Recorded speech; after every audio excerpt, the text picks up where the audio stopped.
The Murdering of a Make-Believe, Real Life, on Netflix. Apparently, there's an Aboriginal tradition that everybody needs an itch to scratch. If it's not utterly debilitating, don't try to cure it. Just enjoy it. Imagine you're watching a movie. But it's not really a movie, it's not fiction, it's a documentary. It really happened. It's still really happening. Even when the television's off. And they're not actors, they're real people. Even though the television's off. Now imagine the television is never off. It's really happening. All the time. Even though you're just watching it. They're not actors, they're real people. So are you. You're just not acting in the same show on TV. Or are you? Life goes on. It's not make-believe. You can see it with your own eyes. The real make-believe is that you can switch it off at any time, roll over and go back to sleep. The police respond to a neighbour's call, a potentially missing person, her friend, mother of 2 little girls in the house next door, the family next door. Could be trouble at mill. A camera crew is already there, not paparazzi. I mean, nothing that breaking newsworthy has happened yet. There's no sign of any forced entry or anything untoward. The cop turns up, but he can't break the door down until finally the husband turns up, lets him inside. And he's as baffled as anybody where his wife and kids have vanished off to. And no dead bodies, no signs of any struggle, no blood spatters, but something's not right. If only that a camera crew were already there. I mean, did they get a tip-off? Somebody must have sniffed mischief afoot.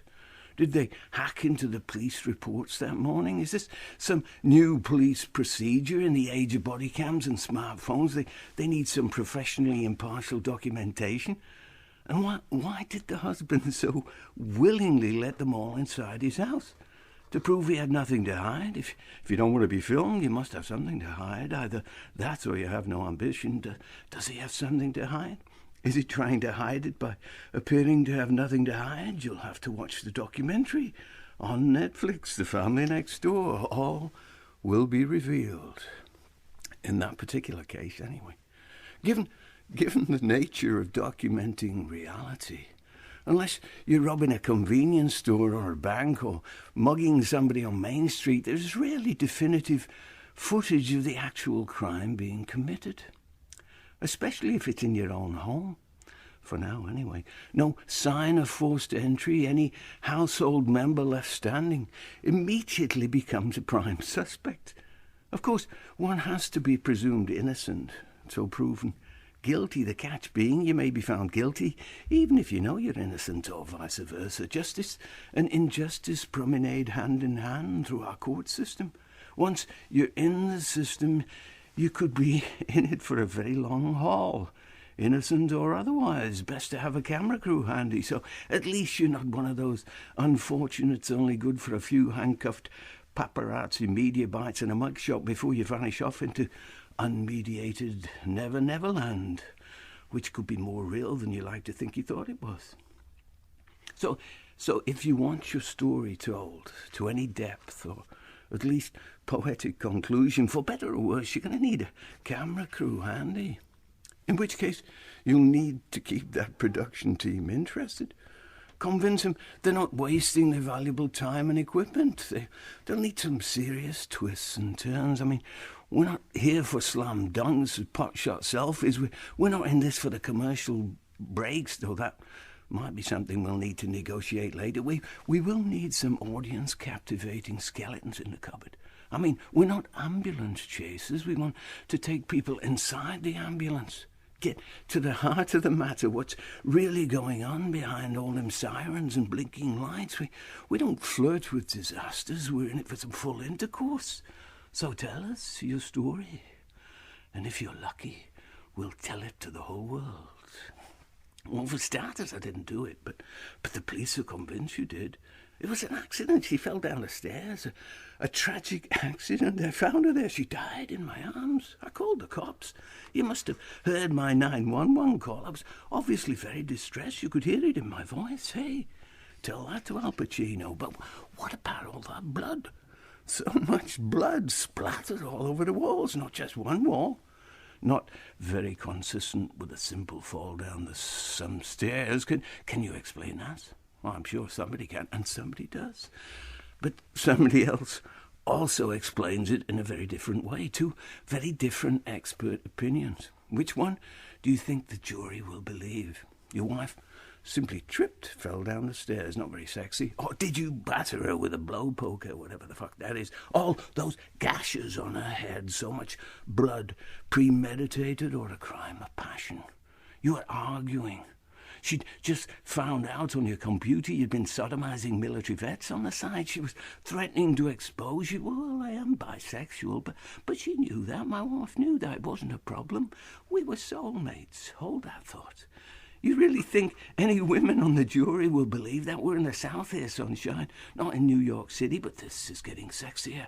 How long have you been sodomizing military vets? There's another documentary on Netflix about how the justice system these days is not driven by justice, but by the media narrative. Tabloid headlines, tabloid verdicts. Helps if you look like a serial killer. Juiciest story wins, one way or another. You could finish up in jail for life, but you'll still have lots of fan mail and followers on Facebook. 'Cause let's face it, a lot of people do judge a book by its coverage. Any successful lawyer will tell you this: best storyteller wins. Judge and jury just weigh up the best fictions because they know somebody's bound to be lying. Oaths are not what they used to be. Truth can be edited. Anybody swearing to tell the whole truth is pretty much a lie in itself. Our challenge is to pull everybody into the plot, no matter the outcome, which is out of our hands. We're here to document reality, not change it. One minute, all the evidence seems to be in your favour. Next minute, bombshell, you're obviously guilty. But I didn't do it. Hold that thought. I'm thinking we need to bring your devoted stepdaughters in at this point. And that article you wrote about police corruption could be some payback going on here. Evidence planting, contamination, withholding of due process. Let's face it, you're not exactly the most charismatic of leading men. Look a bit like Stan Roll. Could work in your favour with any older jurors. And you do come across kind of vain and somewhat unctuous with all these protests to loudly loving, happily family soulmate proclamations. But you are educated and articulate, you know, redneck, illiterate, hillbilly, and you do seem to enjoy yourself being on camera, so at least we'll have no worries about full access. You're a writer, right? Right, you're right. Mainly fiction, real make-believe. You're published. Lots of military stuff, I believe, with homosexual implications. And you have been known to lie on your resumes. I mean, you once claimed you were wounded in a war, but it was a local traffic accident. So why should anybody believe you now? And why did you not tell the cops about that previous tragic accident you were involved in? A woman friend of yours fell down the stairs to her death. Was you that found her?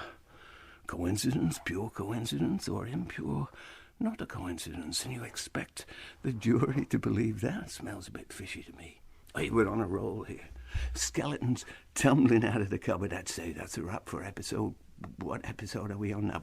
But I didn't do it. Of course you didn't. Of course you would say that. But don't you believe me? Hey, we're just here for the end product. We don't believe or don't believe anything, fair enough. People make believe they're innocent all the time, though they know they're guilty of something, or vice versa. Both options need to remain open, especially in a murder case.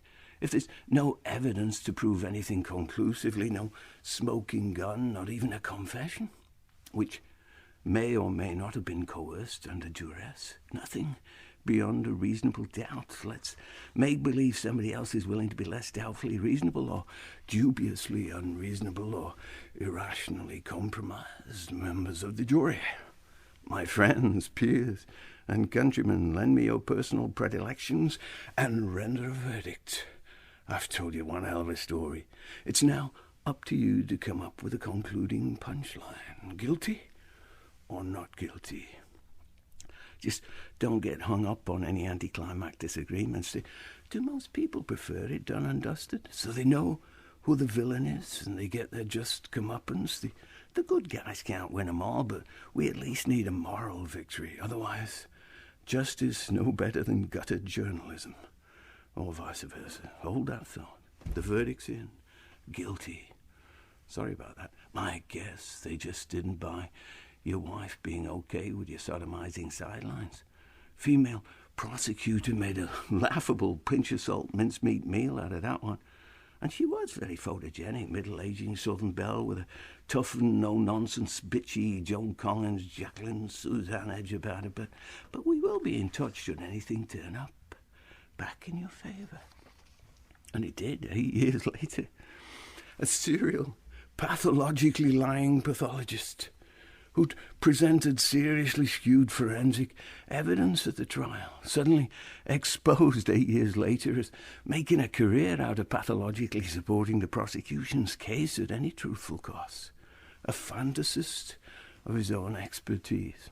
A new trial was ordered, and the production team's back on the case, having patiently and prudently kept their editing on file while keeping themselves busy on a one-shot docudrama on the turbulent life and times of an unheralded session drummer who played on many of the Rolling Stones' greatest hits. I speculate what they did in their spare time. And they now come up with a title, Staircase. It'll give it some Hitchcockian resonance. So did he do it, or did he not do it? See you next week. Well, we won't. We don't. Spoiler alert. In the end, our philosopher hero, anti-hero, reluctantly accepts a plea deal of manslaughter. After 2 years in an ankle bracelet, the court refuses to simply dismiss his case and orders a new trial. But by now, the guy's in his 70s, 8 years in jail, left him an old and broken man, though remaining resolute about his innocence. But not wanting to put himself and his family through more soul-depleting, non-guaranteeing court procedures, which in the end might possibly send him back to jail for life, he soberly but disheartenedly accepts his lot and pleads not guilty, but not guilty, and must remain philosophical about the whole dirty business as he sits through a virulent diatribe from his wife's sister, who gets her day in court as a lack of character witness. His consolation. He's been given his own Netflix series to showcase his own story, much of it in his own words, and he's no redneck hillbilly. He's a respected, at least till now, multi-published writer of fiction and a regular contributor to the City Journal. So he's not being inarticulately unforthcoming about it. In the final frame, he gets the final say, and he leaves us with a Shakespearean axiom from Romeo and Juliet, I believe. They were soulmates too. Both ended up dead from a tragic misunderstanding. Though if one of them had lived, they might very well have come up before the judge as homicidal teenagers with a serious social media and drug problem. All will be punished. Did he do it? Only he knows. The rest of us must make of it whatever we choose to believe. Uncertainty is a key element to these long-form documentaries. It's tougher to sustain any binge-watching suspense if the truth comes out too early. And the only suspect is the only criminal. Confesses in a virtual heartbeat. Fails a polygraph and spills the beans. Albeit at first as mitigating fiction that nobody believes for an instant. He killed his wife in a fit of rage after discovering she'd killed their 2 daughters. Sure, pulled the other one leg. Okay, I killed her in a fit of rage, then I simply didn't know what to do about a kid, so I killed them too. He tells the police where to find the bodies. No explanation, no excuses, no defense. He accepts his punishment. 1 night of sheer madness. He's no articulate philosopher. Justice is served expediently, officially, and that's the end of that one. And from that time forth, he barely speaks 1 word. A bit like Iago in Othello, though I doubt this guy feels like he's in a Shakespearean play. The heinousness of the heinousness, the heinousness of the crime carries it through a short-form series. along with the creative use of social media posts and emails, as this apparently loving family next door on Facebook is relentlessly undermined by evolvingly toxic disintegrations through emails. The wife is the driving dominant force behind this mediated schizophrenia, neurotically, at times even pathologically obsessed with image over reality. We watch an apparently devoted husband self-consciously going along with his wife's mediatingly, consumptively public demands, while in private, as she admits to a friend on email, every now and then she just feels the need to break his fucking balls, which may or may not be emasculating clues to his final homicides. Maybe at least to male viewers that could offer a little sympathy with this devil. But the kids, for Christ's sake. Maybe to save him from social service care homes and possible child abuse. He's been listening to too much independent radio. There's another guy been in jail. He's been in jail for 18 years for a brutal rape, till DNA evidence confirms he didn't do it. He's released. And does that prove the system works? Slowly, but surely, very slowly in his case. He sues the city for miscarriage of justice reparation. Within days of winning his several $million suit, the guy's arrested for murder. His several $million suit goes by the by, and that poor guy is back in the pokey awaiting trial. Found guilty of murder, now sentenced to life without parole. Something shady going on, possibly in civic high places. I mean, the cops really do not like this guy.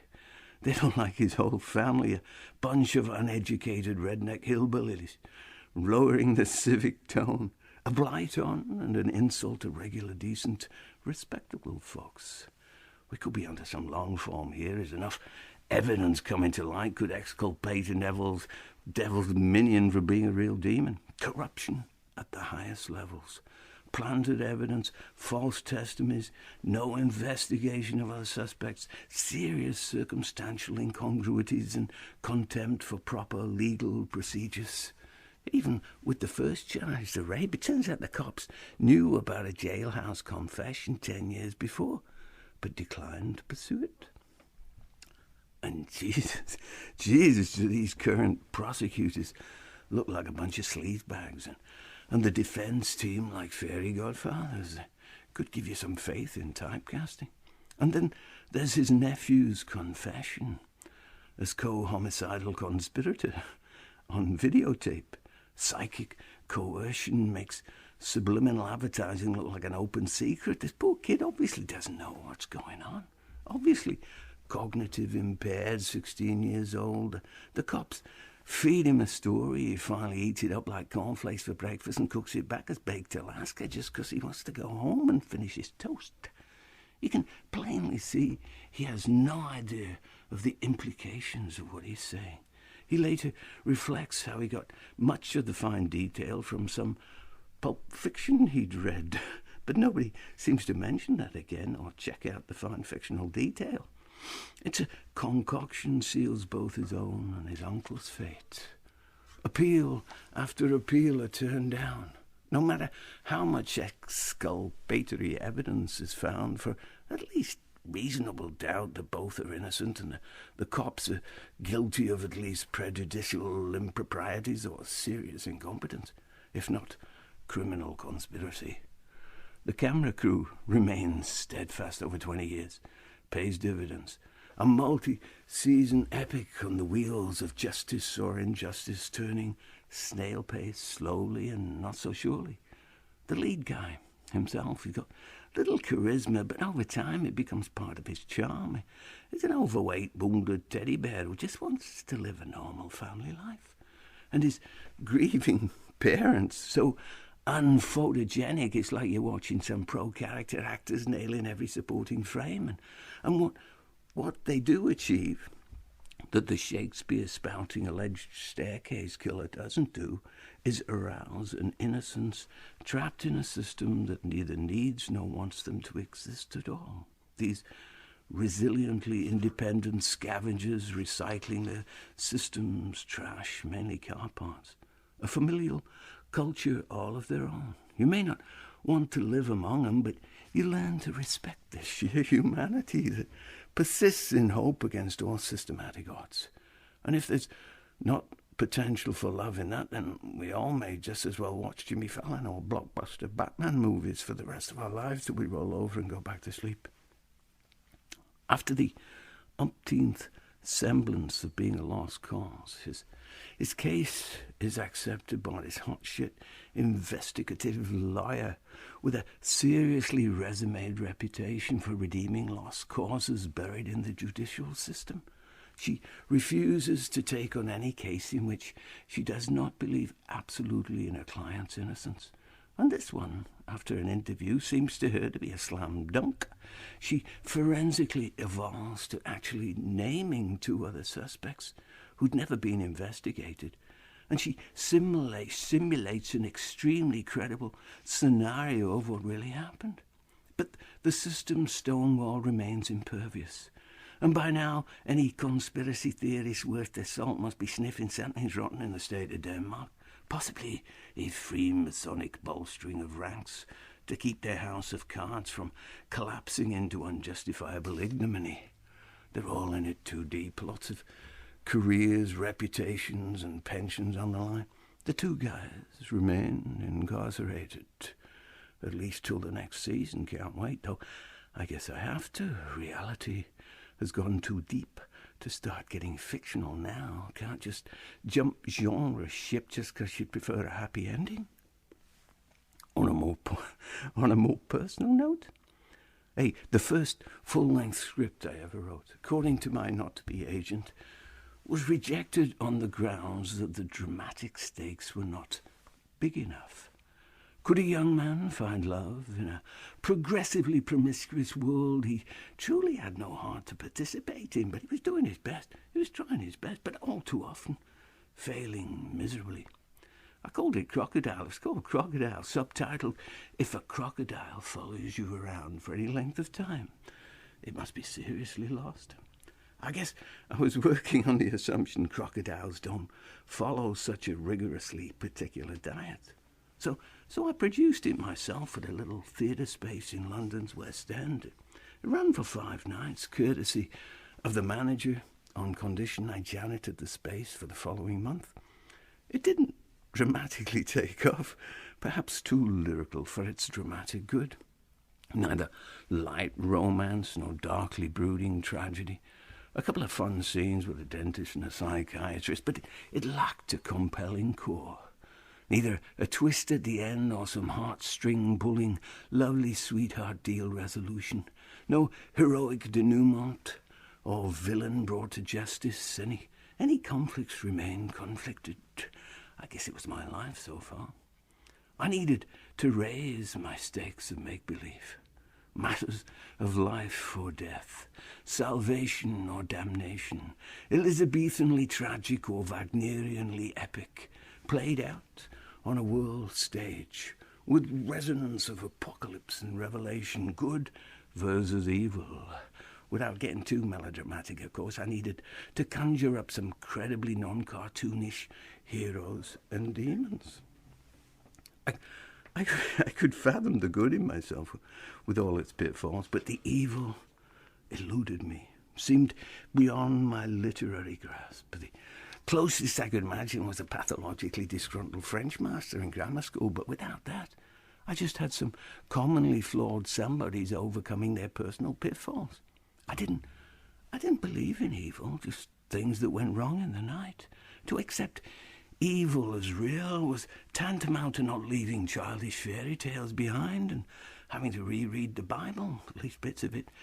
Injustice and lack of worldly mercy to the nth degree, a global agenda to tempt humanity to defile, debase, enslave, and disgrace itself for a few sweeties as a reward. The devil, the ultimate psychopath, the supreme adversary to goodness, because Jesus definitely came across as the good guy. Just wanted everybody to love each other. Couldn't argue with that. Didn't have to get crucified, simply refused to accept the sweeties in exchange for compromising his beliefs. Didn't get any more unreal than that when I was a kid. Hey, please just tell me what you need to know. Tell me what I need to say. You can have the world if you want it. Just put them hammers and nails back in a carpenter's toolkit where they belong. But Jesus kept the faith. He did. He believed in God. Because let's face it, if there is a devil, his first priority would have to be breaking everybody's faith in a God that wasn't the devil himself, the guardian of the sweeties. Something that's certainly broken mine, television and popular culture, I'd have to surmise. Atheism or best agnosticism, the order of the day. Otherwise, you might find yourself embarrassingly invading somebody's doorstep with your goody two-shoes good news zealotry. Me mum hiding shamefully in the kitchen, because she was more used to bad news knocking on her door, and if she didn't open up then, she could be in some serious trouble. If there was any good news she really needed to hear, the BBC would undoubtedly let her know about it. Otherwise, she'd crouch down behind the kitchen sink, till righteousness gave up the ghost and moved on to the family next door, who really needed some good news. I confess I did digest quite a lot of sweeties, ingested quite a few false idols. Hey, by now they were a dime a dozen, but only as far as they inspired me with some get up and go. I never made any fanzine of it. I never worshipped anybody beyond recognizing they did occasionally uplift my spirits. I figured everybody was really just like me, just some got luckier. In the end, everything random chance, right place at the right time. If I just kept moving around, eventually things would click into place. Any wrong moves, nobody but myself to blame. Though every time something did seem to click into place, I did thank God. Thank God, mere semantics, I thought. God, no different than wearing a Lucky Charm bracelet or a rabbit's foot around your neck. The devil? Well, the devil, just Alice Cooper showbiz. Whenever I was tempted to do something just for the hell of it, and I got myself into trouble, because I didn't do it on the right stage. Put it down to experience. No point being alive if you can't experience everything at least once, or at least as much as you can get away with. Sometimes it feels like life's just a matter of not getting caught for living it.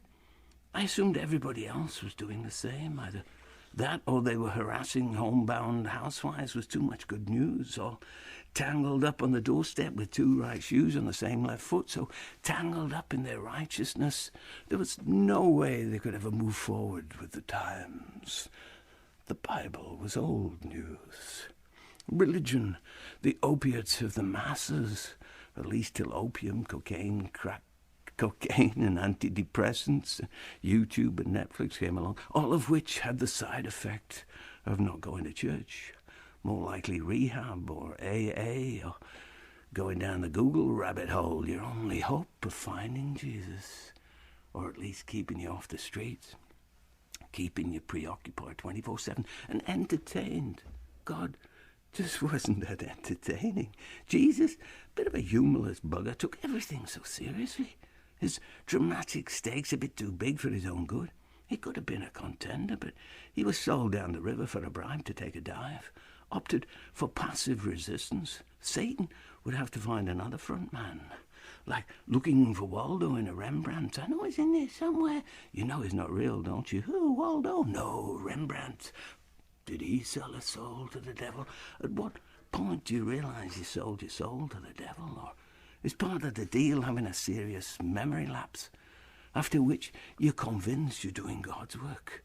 PTSD to the invertedly nth degree. Your conscience not only clear, it's utterly removed, along with empathy for any suffering soul who just doesn't appreciate means to ends.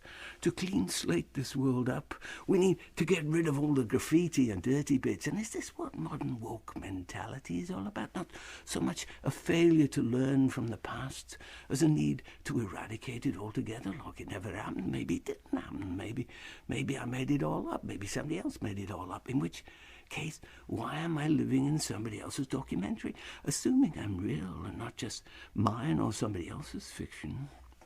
Life is a dream, from which death or conspiracy theory is the great awakening. When you realize you let somebody else's dream you up, you let somebody else dream. I'll be in your dream, you be in mine, but you're the fucking devil. Now you're getting too melodramatic for your own good. I'm just raising me stakes. I'm going global. You started it. I was just looking for love in all the local places. Now, I can't even do that without putting somebody else at risk. My dream is getting smaller and smaller the bigger your dream gets. It's either your way or the highway, as it is. But that's not fair. It's unjust. If all the world's a stage, you're fucking up me play. And I'm not going to take it anymore. I'm going to jump out a sixth-floor window on national TV. Fair enough. Be my guest. See where that gets you. I'll bring in the camera crew. But I didn't do it. Hey, that's what they all say. He died as he lived. Desperate for attention, one way or another.